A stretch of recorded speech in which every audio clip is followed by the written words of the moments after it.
자, 11번 보겠습니다. 자, 게이지 블록의 부속품 중 자, 내측 및 외측을 측정할 때 홀더를 끼워 사용하는 부속품은 자, 이제 먼저 여러분 지금 이게 게이지 블록에 관련된 문제인데요.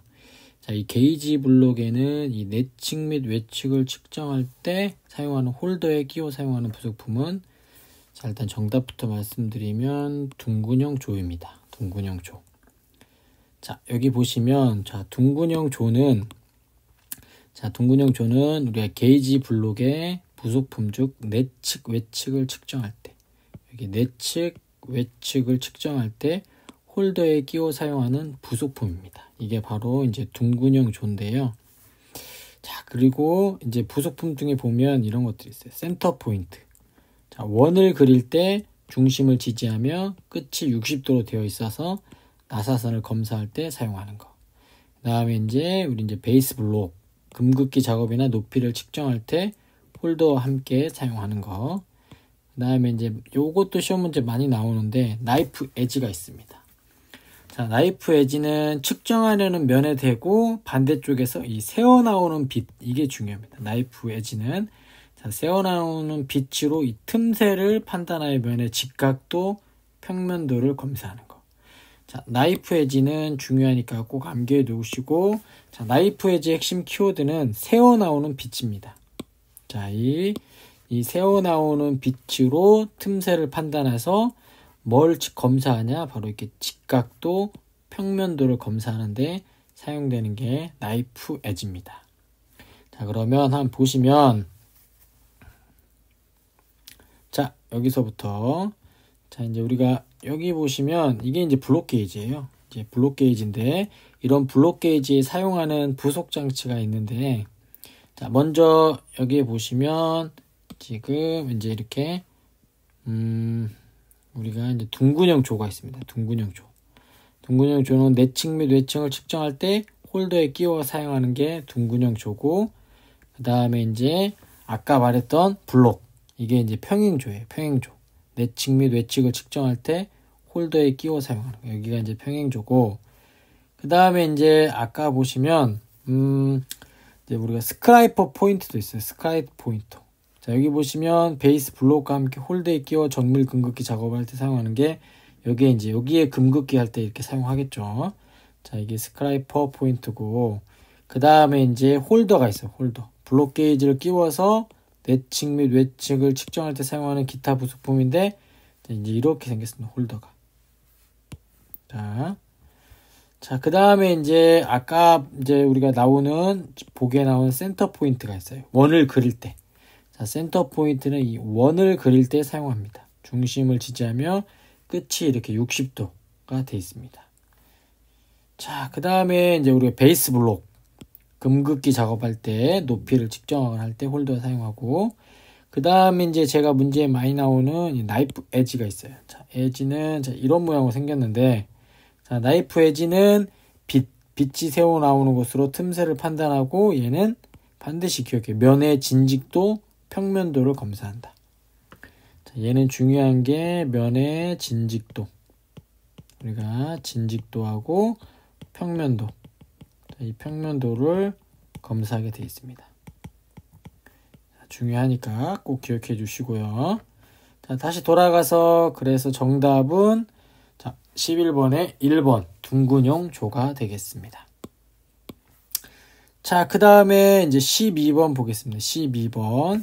자, 측정 오차입니다. 측정 오차. 자, 측정 오차도 상당히 많이 나오는데 자, 측정 오차의 종류에 해당되지 않는 것은 자, 우리가 이제 측정 오차 하면, 이제 우리 계기 오차가 있습니다. 계기 오차. 자, 계기 오차는 뭐냐면, 이제 측정기가 가지고 있는 자체의 오차. 측정기 오차죠. 자, 그 다음에 이제 우리가 시차가 있어요. 시차. 자, 시차는 뭐냐면, 다른 말로 이제 개인 오차인데, 자, 이제 측정기를 보는 방향에 따라 사람마다 틀리겠죠. 측정기를 보는 방향에 따라 사람마다 틀리니까 그런 것들을 우리가 시차라고 합니다. 시차. 자, 그 다음에 이제 우연 오차가 있어요. 우연 오차. 자, 우연 오차가 있고, 그래서 우리가 측정의 종류는 이 세 가지가 있습니다. 측정의 종류, 측정 오차의 종류 세 가지가 있는데, 자, 그래서 옳지 않은 것, 해당되지 않은 것은 바로 2번 자동 오차가 됩니다. 그래서 우리가 해설을 보시면, 자, 측정 오차의 종류는, 자, 측정 오차의 종류. 측정 오차의 종류는 측정기의 오차, 계기 오차, 그 다음에 시차, 그 다음에 우연 오차가 있습니다.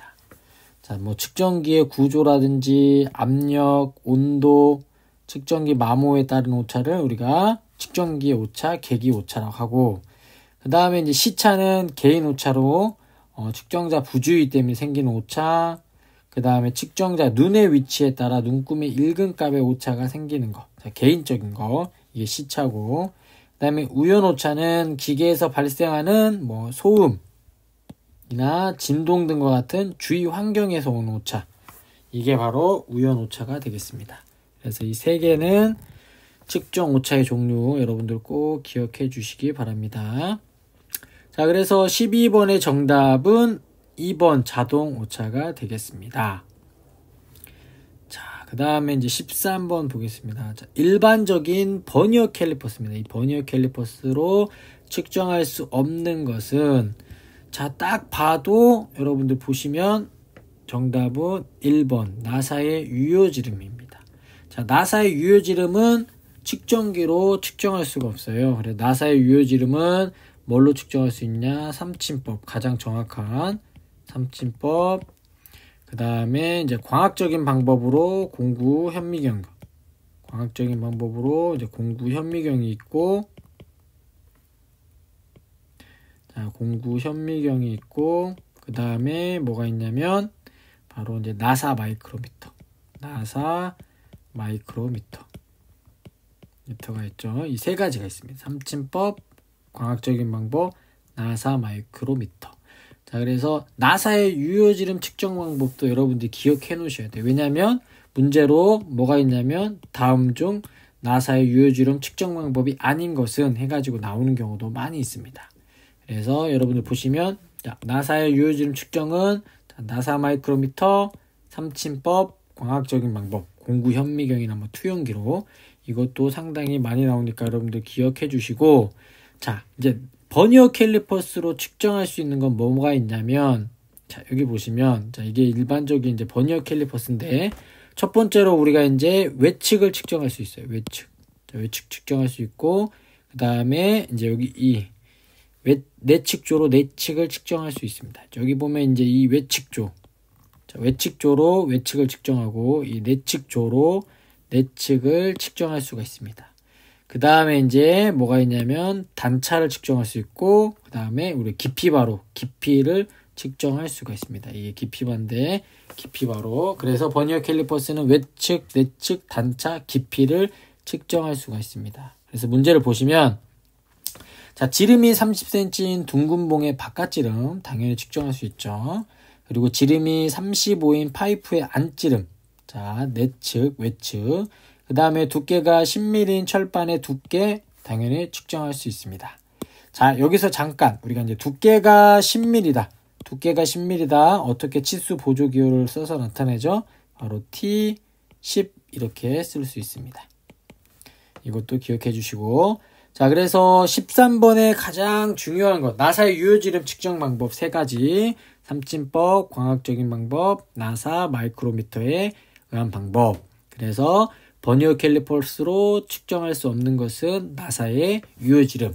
13번의 정답은 1번이 되겠습니다. 자, 14번을 보겠습니다. 14번, 기포의 위치에 의하여 수평면의 기울기를 측정하는 데 사용하는 액체식 각도 측정기는, 자, 여기서 이제 핵심 키워드는 뭐냐면 기포입니다. 기포. 자, 우리가 이제 여러분들 보시면 뭐 이제 이렇게 생겨가지고 편기가 그다음에 이렇게 있고, 여기에 이제 뭐 기포가 이렇게 있고 이제 왔다 갔다 하죠. 이렇게. 이것을 우리가 이제 수증기라고 합니다. 수증기.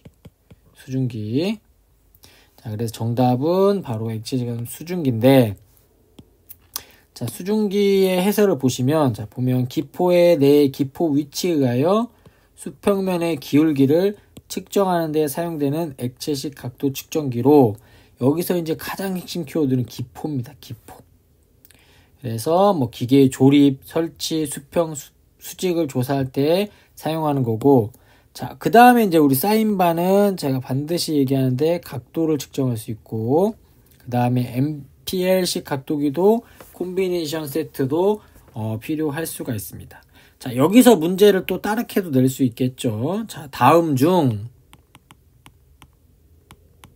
자, 각도 측정이 안 되는 것은, 각도 측정이 뭐 안 되는 것은 이렇게 나올 수도 있겠죠. 그러면 바로 이것도 2번 수증기가 정답인데, 자, 사인바를 한번 보시면, 자, 수증기, 자, 사인바, 자, 그 다음에 MPL식 각도기, 그 다음에 콤비네이션 세트가 있는데, 핵심 키워드로 보시면, 자, 사인바는 길이를 측정하여 직사각형 삼각함수를 이용하여 계산해요. 임의의 각을 측정하는 거, 임의의 각.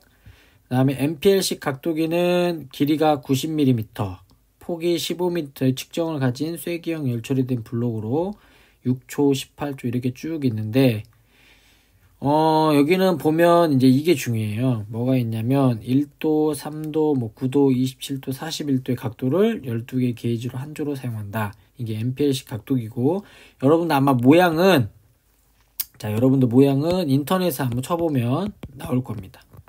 자, 그 다음에 이제 얘가 조금 문제도 많이 나오는데, 콤비네이션 세트는 뭐냐면, 얘도 각도를 측정하거나 높이를 측정할 때 쓰이는 게 바로 콤비네이션 세트입니다. 자, 그래서 14번의 정답은 2번 수증기인데 핵심 키워드는 기포입니다. 기포. 그렇게 여러분들이 참고하시면 되겠습니다. 15번 보겠습니다. 자, 우리가 이제 기계 제도에서 여기 보면 표면 거칠기를 측정을 합니다. 자, 이 표면 거칠기를 측정하는 측정기가 아닌 것은, 자, 우리가 이제 표면 거칠기를 측정하는 방법에는 크게 세 가지가 있습니다. 자, 촉짐식, 광절단식, 그 다음에 광파 간접식. 자, 촉짐은 뭐냐면 직접 이제 접촉해서 측정하는 방법이고, 얘는 절단해가지고 하는 측정, 얘는 이제 광파를 보내서 간섭할 때 생기는 걸 측정하는 건데, 자, 그래서 꼭 암기해. 촉짐, 광절단, 광파, 간섭. 그러면 당연히 15번의 정답은 3번. 기초 원판식 측정기라는 말은 없죠. 그래서 표면 거칠기 측정하는 방법은 촉짐식, 광절단식, 광파, 간섭식 이게 있습니다. 그래서 15번의 정답은 3번이 되겠습니다. 자, 16번 보겠습니다. 자, 선반의 배드를 주조한 후 수행하는, 여기서 핵심 키워드는 시즈닝입니다. 시즈닝. 자, 시즈닝 목적으로 가장 적합한 것은, 자, 선반의 배드인데요.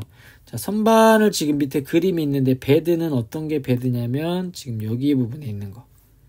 자, 지금 선반의 배드는 지금 여기 부분, 자, 이쪽 부분을 우리가 이제 배드라고 하는데, 이 배드를 이제 여러분 주조한 다음에 밖에 놔두거나 뭐 그렇습니다. 그걸 우리가 이제 시즈닝이라 그래. 시즈닝.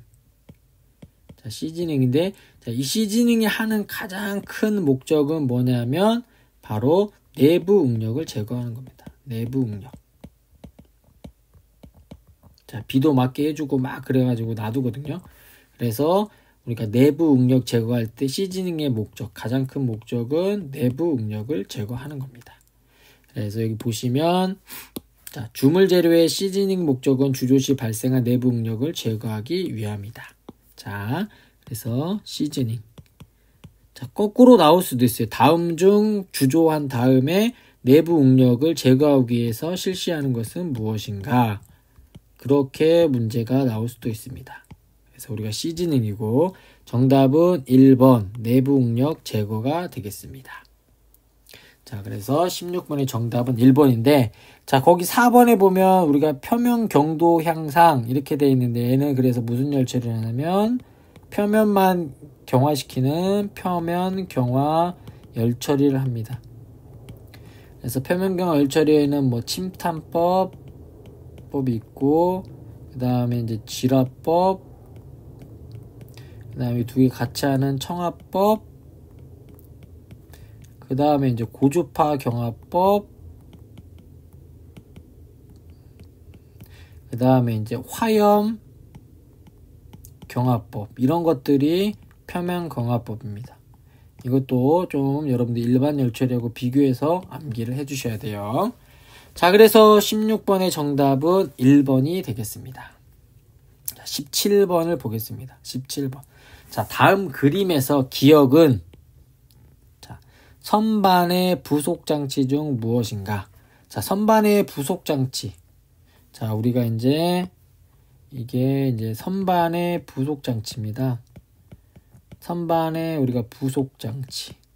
자, 선반의 부속장치는 많이 있죠. 대표적인 게 우리가 시험에 많이 나오는 방진구도 있고, 그 다음에 이제 맨드릴도 있고, 이제 면판도 있고, 우리가 이제 척, 뭐 단동척, 뭐 연동척, 그 다음에 뭐 이런 것들이 있죠. 방진구, 맨드릴, 면판, 척, 이런 것들이 있는데, 자, 여기서 보시면 이 기역은 뭐냐면 바로 여기 있는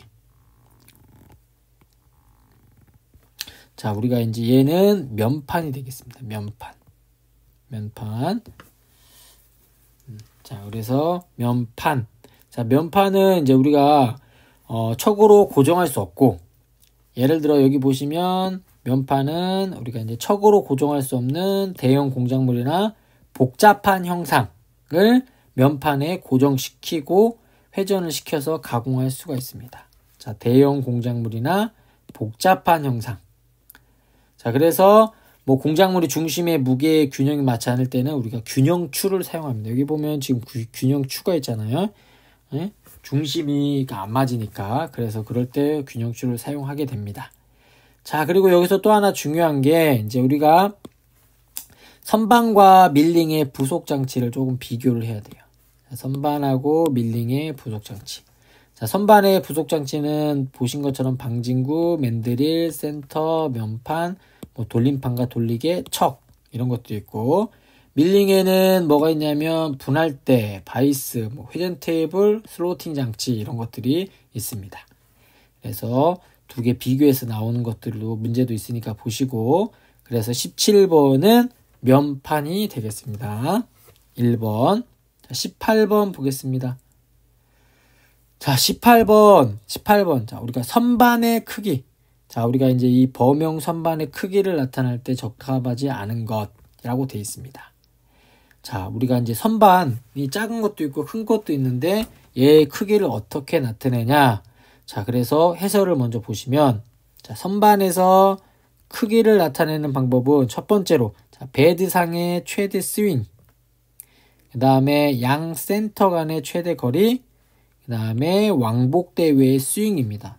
자, 여러분들이 스윙을 잘 모르는데, 스윙은 우리가 이제 예를 들어 뭐 야구에서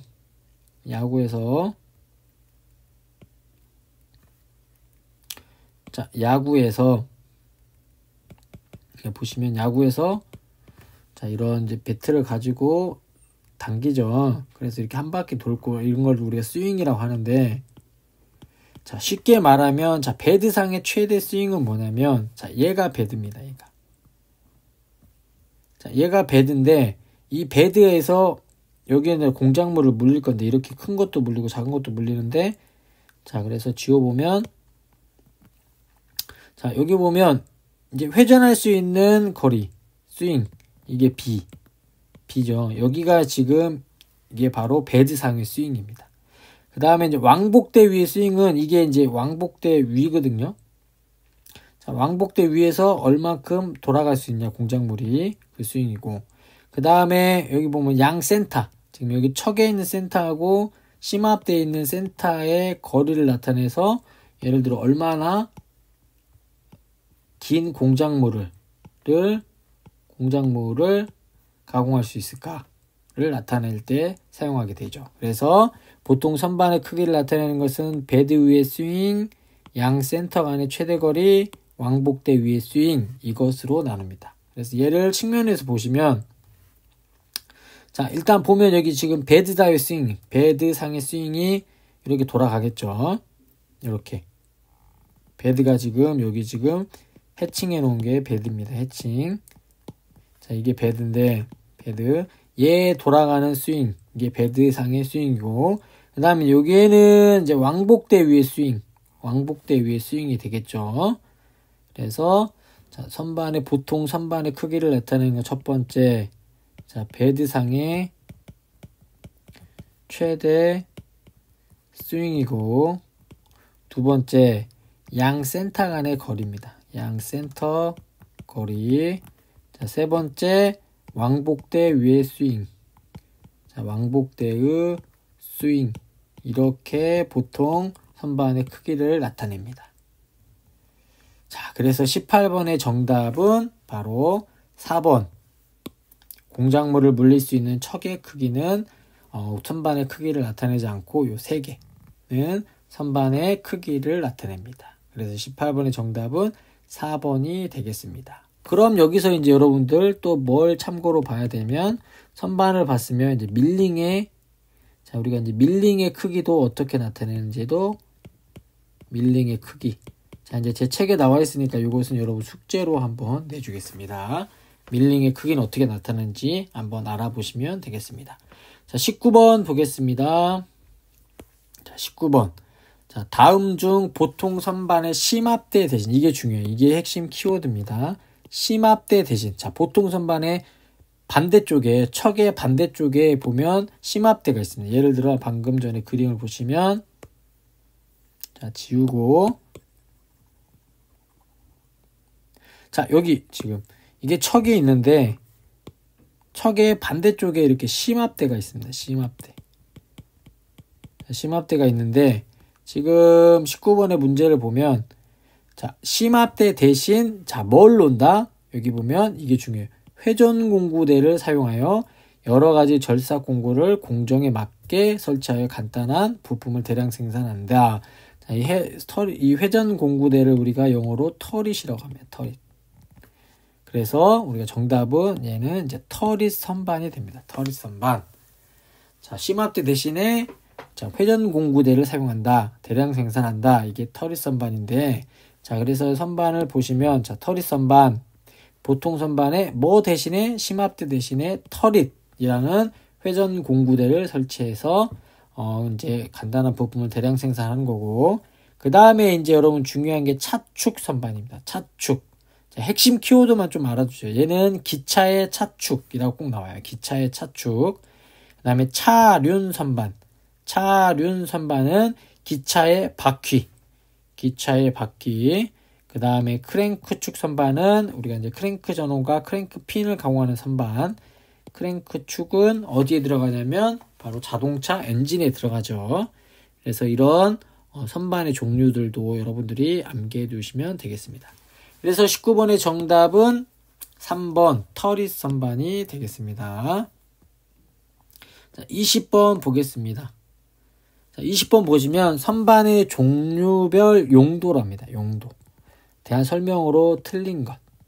자, 선반의 종류별 용도에 대한 설명으로 틀린 건데, 여러분들은 이제 조금 보셔야 되는 게, 일단은 요거는 핵심 키워드로만 조금 암기해 주시면 됩니다. 일단, 자, 먼저 이거 상식으로 좀 볼 수 있는 게, 우리가 이제 탁상 드릴링 머신이 있습니다. 탁상 드릴링 머신. 자, 이 탁상이니까, 우리가 이제 뭐 탁상 공론 하지만, 그런 것도 하지만 이렇게 보면, 자, 이렇게 지금 테이블 위에 올려놓은 드릴링 머신입니다. 이거를 우리가 탁상 드릴링 머신이라고 하는데, 여기 보면 탁상 선반 있죠. 탁상 선반. 탁상 선반은 테이블 위에 올려놓으니까 대형 공작물이 아니라 소형 공작물 절삭에 사용됩니다. 그래서 당연히 얘는 틀렸죠.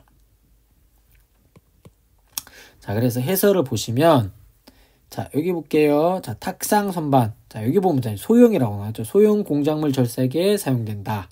작업대 위에 설치할 만큼의 소형 선반으로 베드 길이가 900mm 이하여야 된다. 이제 핵심 키워드만 외워주시면 돼요. 정면. 자, 정면 선반은 기차 바퀴가 꼭 나옵니다. 기차 바퀴. 기차 바퀴가 지름은 크고 길이가 짧은 가공물이거든요. 그 다음에 이제 보통 선반은 기본이 되는 거. 이렇게 보시고, 그 다음에 수직 선반 있어요. 수직 선반.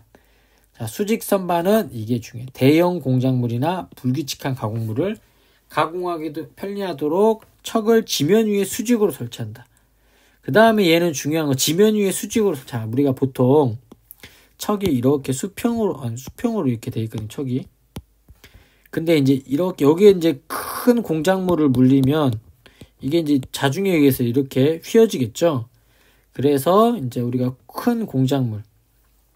자, 그래서 우리가 이제 큰 공작물을 할 때는 이제 척이 이렇게 생겼어요. 수직으로 이렇게 척이 생겨 있고, 여기에 이제 공작물 큰 거, 대형 공작물을 이렇게 수직으로 물릴 수 있고, 이제 옆에 이제 이렇게 바이트가 있어서 가공하는 건데, 하여튼 수직선반은 대형 공작물, 불규칙한 가공물, 중량이 큰 공작물에 사용된다 라고 여러분들이 기억해 주시면 되겠습니다. 자, 그래서 20번의 정답은 몇 번이냐? 탁상선반은 소형 공작물 가공에 사용됩니다. 대형이 아니라. 그래서 틀린 거 해서 3번이 되겠습니다.